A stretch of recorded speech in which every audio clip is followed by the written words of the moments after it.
honor and respect for the bear's life and spirit because he's going to give so much to us so we can survive. We'll use his fur for warmth, meat for food, bones for tools, even his teeth and claws for jewelry.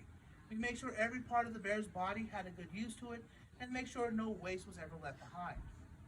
Now, there was a little miscommunication error with the European settlers. They thought we were worshiping the animals. Wasn't true and wasn't the case. We were just paying tribute to that bear's life. He gave so much to us so we can survive. So we gave that bear a dance and a song of its own as it deserved. Wasn't anything about worshiping. And the instruments we'll use for our dances will be mainly consistent of drums and rattles. Now, our drums will be made from buckeye wood, which is a soft wood to carve, and the skins tied onto them will mainly be groundhog skin. And our first drum right here, this is our water drum. It's going to be hollowed halfway through, keep a couple inches on the bottom, and the skin will be tied on with a hickory wood band. Now, depending on how much water I'm going to add or remove from this drum will give me that desired pitch and tone that I'm looking for. And this drum will mainly be used for our stomp dances.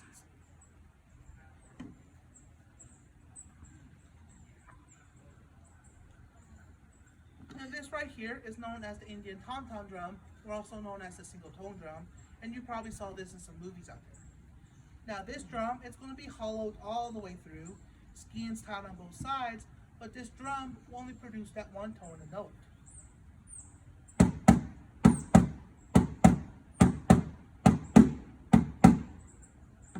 And the best way to describe some of our drum beats is basically the first sound that you ever hear in your life, and that will be the sound of your mother's heartbeat.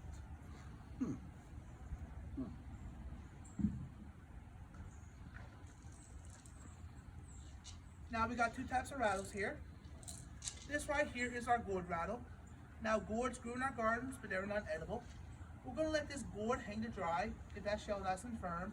Then we're going to drill some holes in it to get rid of the seeds and scuff inside, add small pebbles and give it a stick, and that will become our rattle, and this will be mainly used for our social dances.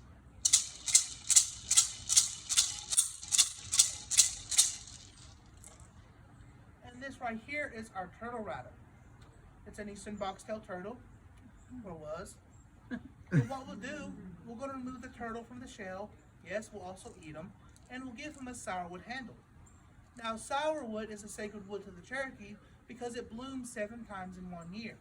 So this rattle will be used for our spiritual and ceremonial dances only.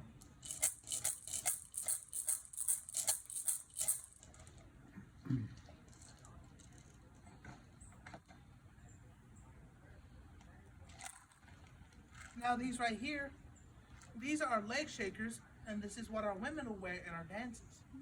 Now she'll tie them just below the knee, but you'll never see them, as she will wear a long skirt to hide them, and this is to help keep rhythm in our dances.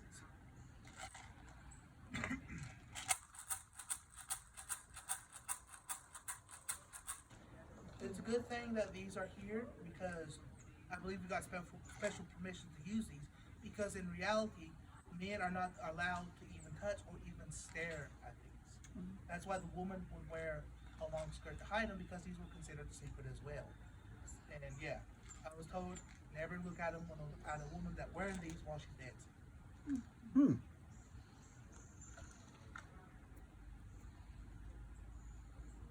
Now, in our culture and society, in order to dance with real eagle feathers, you have to be a highly respected individual within that town or village. And don't worry, these are imitation eagle feathers, they're fake. Now, these are our feather wands, which we're going to use in our eagle dance. We'll do the eagle dance once a year, mainly in the fall and early winter time, because we believe doing this dance will help bring in that cold weather for the season. Now, all of our songs and dances, they're always a form of prayer and song. So when we do our eagle dance, we're going to imitate the flight of the eagle, ask him to come down, gather our prayers, and take them on up to the Creator above. Now, if a feather were to ever fall off the wand and touch the ground, or if the wand itself ever fell to the ground, that was a sign to the dancer that either him or someone in his family is about to die. Now, that is a strong belief in many native cultures. Some believe it highly, some not as much, but it is highly believed. If you drop a real eagle feather and that it touched the ground, that was a sign of bad luck and a bad omen, and need a special prayer and ceremony to have it be picked back up again. Now, as you folks came to the Oakland Lefty Indian Village today, you saw a glimpse of how its Cherokees lived back then, before and after European arrival. You saw the many